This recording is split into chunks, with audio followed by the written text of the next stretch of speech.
That was testimony from the lead detective in the Morris Brothers case out of Phoenix, Arizona. We'll be back to that courtroom in a few minutes once that court returns from its afternoon lunch break.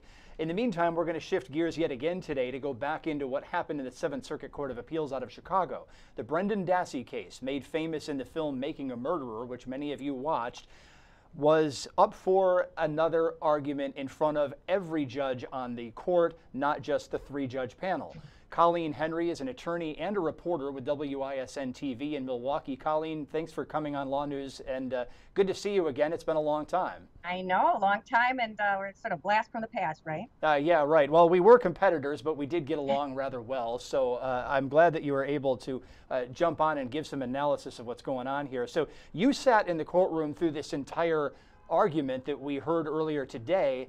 What jumped out in your mind having that perception of being there and actually seeing it? Well, I think the thing that struck me the most, and I was in court in February when the three-judge panel heard the similar oral arguments, was the liveliness. Today, the chief judge was involved, Diane Wood, and she was extremely colorful and was very, as she said, troubled by what she had seen. In fact, she said, and for those of you who remember the Making a Murderer, that a large portion of that series focused on Brendan Dassey's confession and the actual videotaped confession that we all were able to relive because we had the benefit of that video.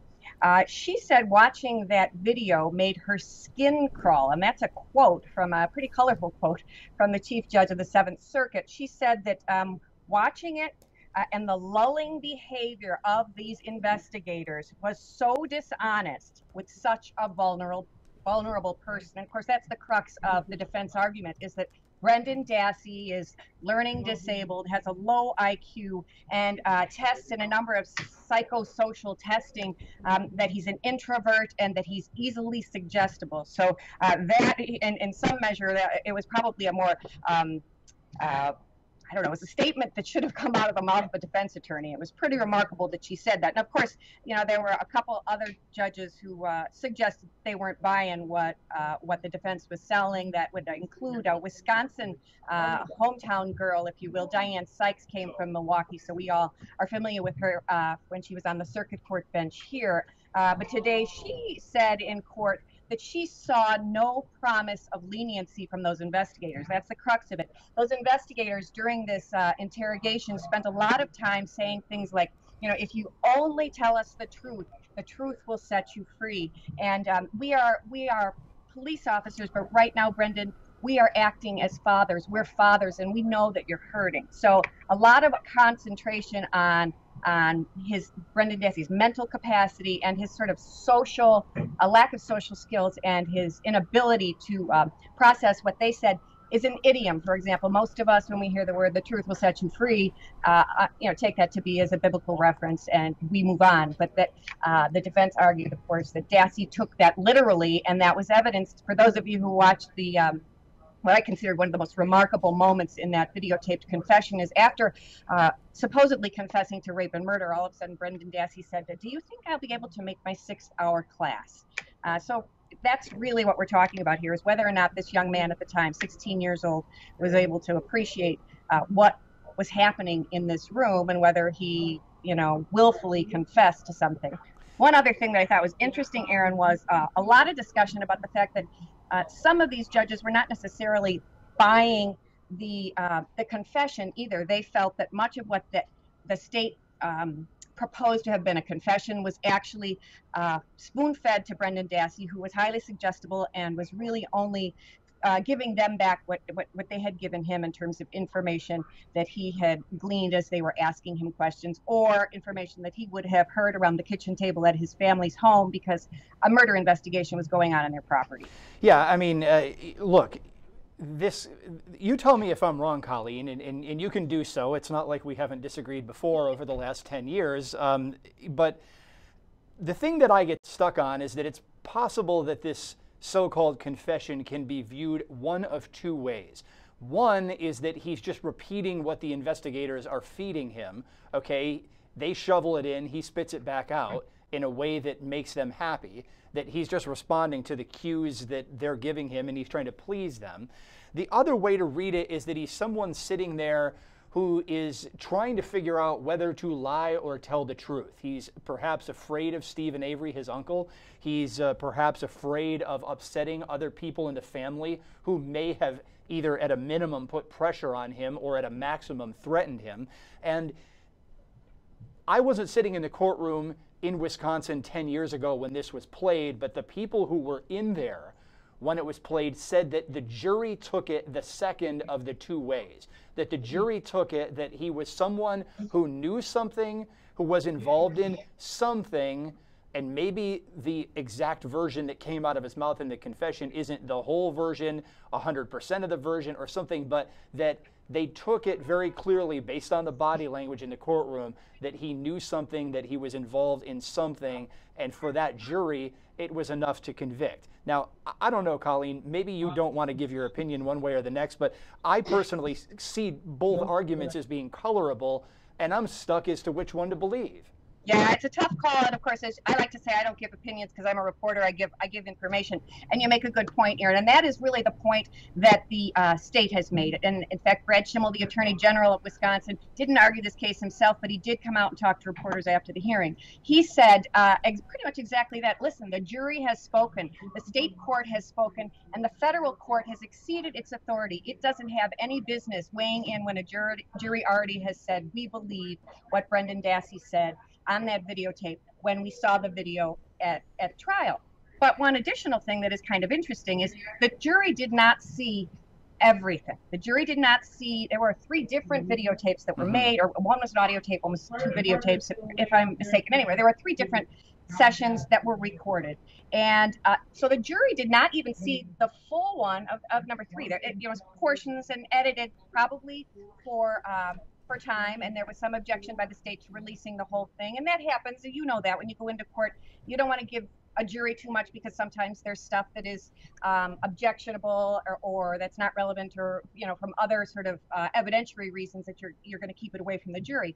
But they didn't get to see a lot of what was seen by the world, which I think in some measure is probably what at least based on what I'm hearing from people, it's the Brendan Dassey side of the Stephen Avery story that really captured the imagination, I think, of many people who are watching the Making a Murderer series, as opposed to those of us who are just here in Wisconsin and watching the trial itself. It's really unusual that you actually have the benefit of that, to be the fly on the wall of how this all happened. So yeah, you make a really good point.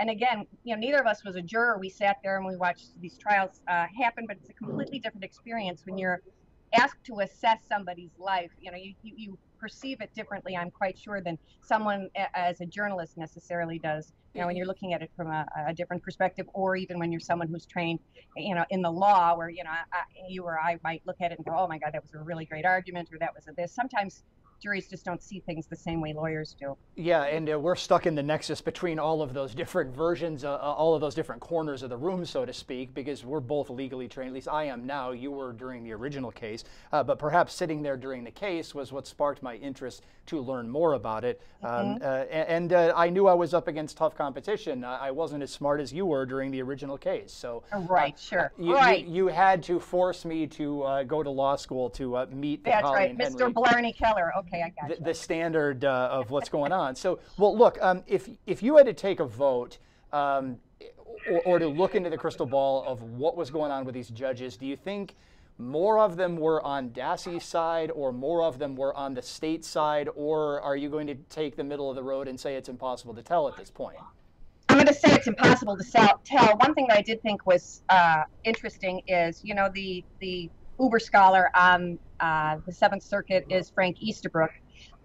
He didn't utter a word, not once. I don't even know if he grunted good morning. I mean, he was as quiet as a church mouse. Wow. And so that was very interesting. No idea exactly where he's going to go on that. I think, if Chief Judge Wood was just putting on a show and really, has, reservations about the defense's argument, you didn't see that today. She was, I mean, that's going to be the headline in my story today. Those investigators made my skin crawl. I mean, that's pretty powerful stuff coming from, a Court of Appeals Chief Judge.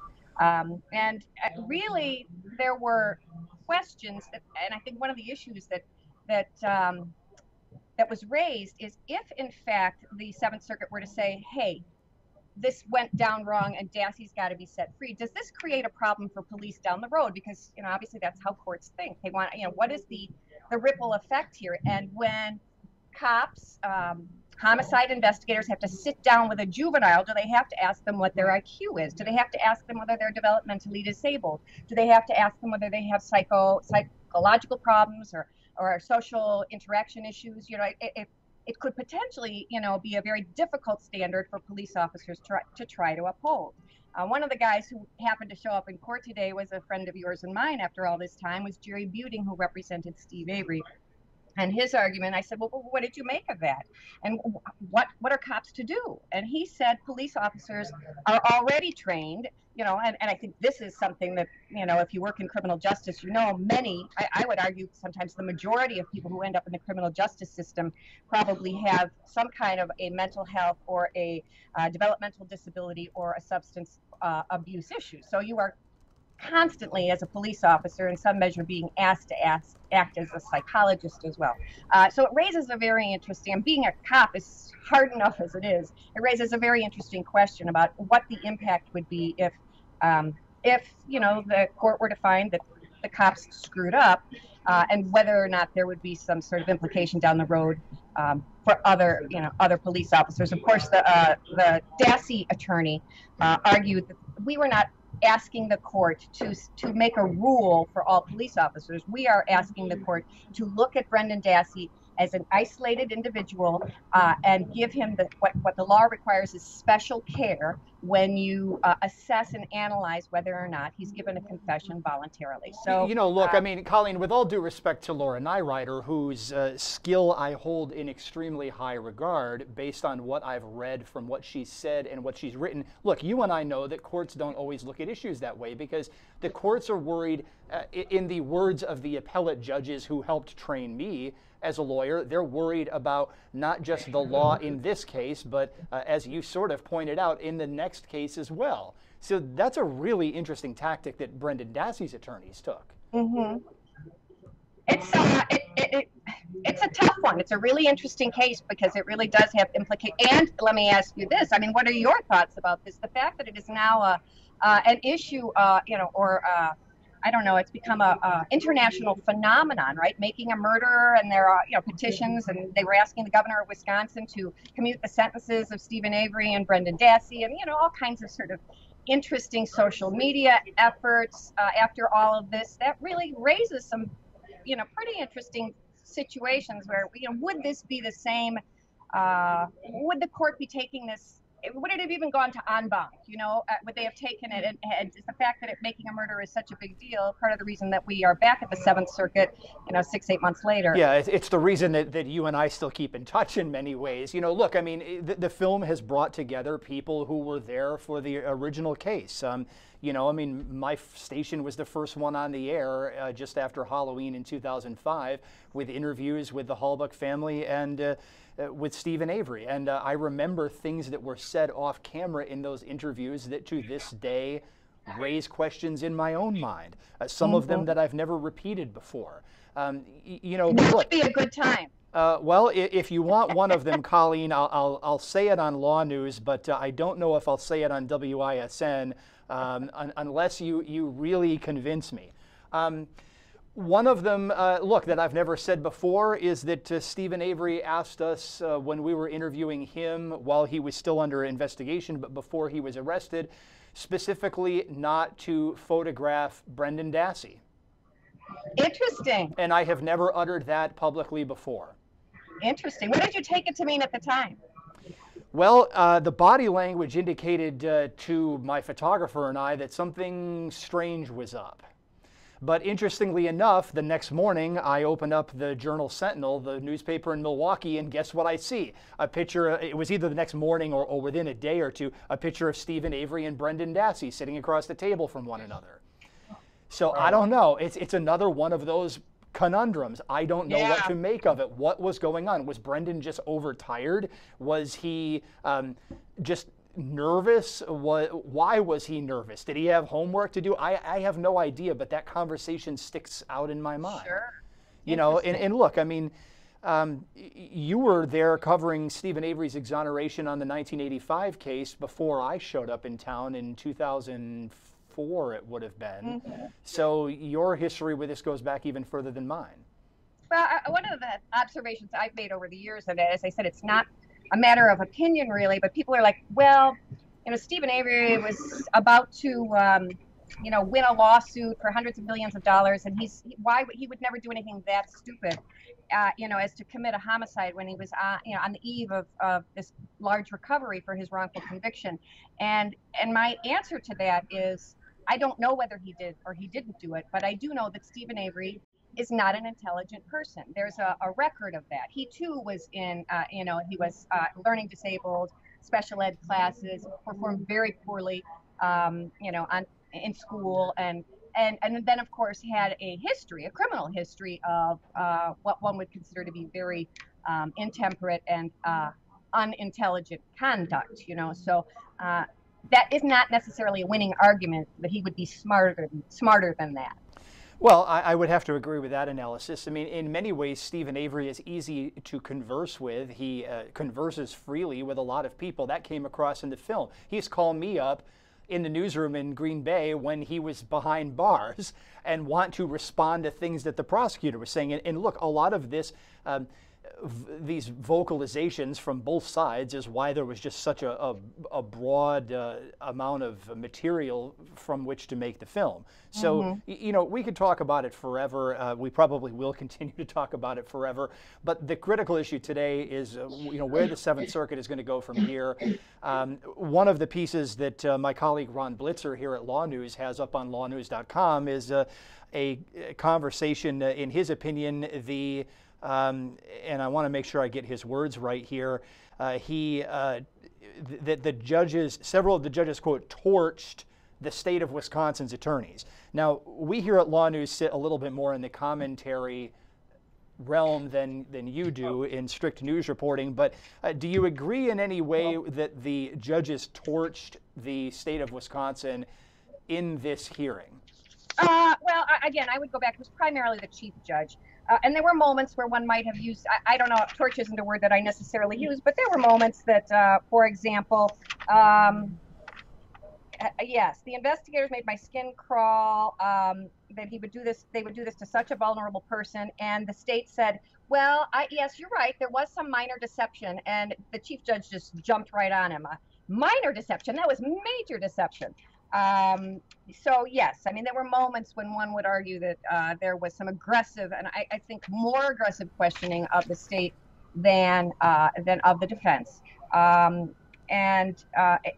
It seemed the vast majority of the sort of interrogative tone was taken when talking to the state of Wisconsin's attorneys, not the defense attorney. Of course, that may mean nothing. I mean, as I said, I never predict what a jury's going to do, because when I do, I'm always wrong. Yes, exactly. Same with me. I mean, even here at LawNewz, I say I can see that a conviction is going to be highly possible, but I don't know for sure. And frankly, I do still retain a bit of that journalist's concern about invading the province of the jury. If I were on a jury, I wouldn't want a bunch of people sitting on TV second guessing what I did. I would be more likely to want commentators to be commenting on the actual procedure and the evidence presented. So, we probably both share that viewpoint. Well, Ron Blitzer used the word torched. He can defend it. If you want to jump in the comments section, you can pick an anonymous name and argue with Ron if you have but a few minutes of free time, which I'm sure you don't. But look, do you think there was any sense in that courtroom that the judges all really had watched Making a Murderer? That's a great question. I asked jury Buting the same thing. And I think I asked the Attorney General the same thing. What impact did the fact that this was, a network sensation had on this? My impact was I didn't really see that. I mean, I spent a lot of time in court, and my instinct, just based on the personal relationships I have with judges, is they may be working very, very hard to make sure that there's nothing about Making a Murderer that impacts what they do. In fact, they may be bending over backwards to sort of distance themselves and try to remove themselves from, and I don't know that any of them have seen it, though, it's been over, a year and a half ago now. You couldn't miss it. I mean, it was, you couldn't turn on network television and everybody was doing stories about it, including us. So, clearly they're aware of it, but I in my experience, most judges recognize that could be a potential problem for them. They're going to work really hard to not fall into that trap. I know the filmmakers were present because I have more spies than just you in the courtroom today. Did you get a chance to talk with them? Yes, I did. I talked to, I chased Moira down. As you know, they're constantly dragging their cameras over to us and interfering in our live shots and putting, a camera in your face when you're trying to comb your hair. So I'm like, I ran up with her. I got my camera, I got my microphone. I'm like, listen, sister, you've been chasing me down for 10 years. Now just talk to me. She's like, I can't talk. And then I found, she's like, oh, I can't talk. I believe, and again, this is all me reading between the lines, but I had a long conversation with Laura and asked her several questions, none of which she would answer. It sounds to me, and I do know this just from talking to some people on the periphery, that they have a very strict contract with Netflix. I don't know enough about the TV business to say that they've got a gag order, if you will, but Netflix is a publicly traded company.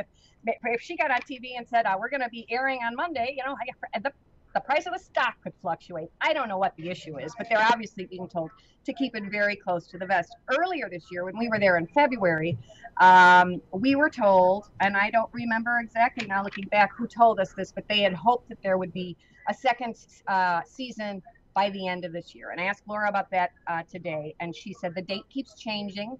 She said, I'm not allowed to say, but it isn't set in stone anyway. And so she said, I promise I will let you know as soon as I have a date, which of course I'll probably read it in the newspaper, but you know how that goes. I have had conversations with the filmmakers over the years, but they sort of come and go, and oftentimes they approach me and then disappear. At least that's my experience. Apparently, look, they're busy, we're busy, we carry on, and then yet we keep stumbling into one another time and time again because it's the story that just won't go away. Yeah, that's for sure. So how are people locally taking this up in Wisconsin? I know in the Green Bay area, people were very negatively reacting to the original film. But down in Milwaukee, it's the biggest city in the state. It's a big city in its own right. The city of Milwaukee, as everyone always says, is actually bigger population-wise than the city of Boston. People living within the city boundaries there, the municipal limits. So are people in other parts of the state a little more critical of the way that this case was prosecuted? I think so. And I think a lot of that is very human. So, Teresa Hallbach was from Chilton, which is a farming community a little bit southwest of Green Bay. She went to UW Green Bay. There, I think, was a lot more emphasis in Green Bay. It was much more personal. People knew her and her family in that area. And sometimes I think that is what got lost in Making a Murderer. I don't blame the filmmakers, but because the Hallbach family and the prosecution chose to really not participate for all the right reasons. I mean, you understand why they wouldn't. Look, I mean, and I was the one sitting up there during that, Colleen, so I'll jump in and sort of give my take on that. My impression, having sat up there and covered this day in and day out, even more than you did, was that, and I would hate to put words in his mouth, but so I'm not sure exactly what Mike Hallbach, the family spokesman, was thinking, but my impression is that by the end of the Dassey trial, everybody was just sort of talked out. Everybody had said what they were going to say over and over and over, and there really wasn't much left to say. I mean, the Hallbachs were incredibly open with all of the local reporters. I think you would agree with that. Almost every single time we needed a reaction, needed a statement, asked if they wanted to participate, 99% of times they said yes. They had reacted to almost everything in an unprecedented way that I can't think of any other victim's family that would agree to participate in that much broadcast, print, radio, whatever coverage of their daughter's disappearance and then later 2 murder trials. So, I think from the local perspective, everybody just sort of litigated it and then litigated it, litigated it, litigated it, and litigated it again and again and again. As far as the big, it's not a game to them, and I don't mean to suggest that a trial is a game, but in some measure, you know, when you're dealing, you know, a trial is two sides, right? They're adversaries, and they're hopefully you've got people who are very professional and they're perfectionists, and each of them has, if not, you know, certainly on the side of the prosecution, you know, it's never been about winning. I mean, you take an ethical oath that it's about justice, not winning. But you understand that when you're in the thick of it, presumably to do the very best job, you believe what you're saying, either as a defense attorney or as a prosecutor. So these people are very focused on, and I don't like to use the word winning, but on making their points, right? And for the Halbach family, the bottom line is they had to live through this trial, and God forbid, by the way, that Brendan Dassey really didn't do it. Do you think, I'm sure every one of them has had that thought in their mind, especially because Steve Avery was wrongfully convicted, and the woman who pointed the finger at him, you know, has now had to live with the fact that she's done that. I mean, you know, it's all very closely entwined here. That's, you know, it's unfathomable for one to have lived through the loss of their daughter, then to have lived through the two trials, and then it just keeps going on. It keeps going on and on and on. It's almost like you know, like I said, it's the story that just doesn't go away. And I think it's proper that we sit and examine the turnings of justice here. You know, my concern with this thing was largely procedural. And, you know, when I say that, some people's eyes glaze over and say, well, you know, that's not as much of a whodunit. But the thing that burned me up the most about this case, Colleen, was the special prosecutor using the snips of this purported Dassey confession to then have that press conference that I think you were in. I was sitting front and center in the front row right after these interrogation videos were recorded, where Ken Kratz just basically gives that narrative version of the crime. And he wound up getting out of, well, he never did get in trouble for it, because the rules of professional conduct basically sort of say you're not supposed to do it, but then they give an exception that says you can do it. That bothered me more than almost anything. Right. You make a good point. I have inquired on a number of occasions. There are a number of lawyers, and certainly we both had to take professional responsibility, that's, you know, to graduate from law school. And I don't know, what I read made it, when I watched that, you know, at that news conference, I watched it on TV. I wasn't there on that day. I was back in the newsroom working on a different story. But I watched every moment of it, and I gasped, because, I mean, you know, this is textbook 101 about what you're not supposed to do. And I can remember him saying, and a sweaty, you know, with emotion, a sweaty Stephen Avery came to the door. And I mean, it was a powerful description. It was horrifying, except that he was the prosecutor, and there are rules against him doing that. Well, now, there's the admonition that he's not supposed to do it, but then there's the exception that says if it's a matter of public record, he can do it. Well, the problem is the prosecutor writes the public record, so he upends the rule. And but you're also not supposed to, you know, instill emotion, and you know, you were supposed to, you know, basically, he could have said, according to the, you know, I mean, I'm sure I did, you know, when I stick a microphone in lawyers' faces all the time, they say, well, I can only say what's in the public record, and according to the public record, my client did blah, blah, blah, or this client did that, or we've heard that. The defendant did this, and it's, you know, it's a textbook reading. This was drama.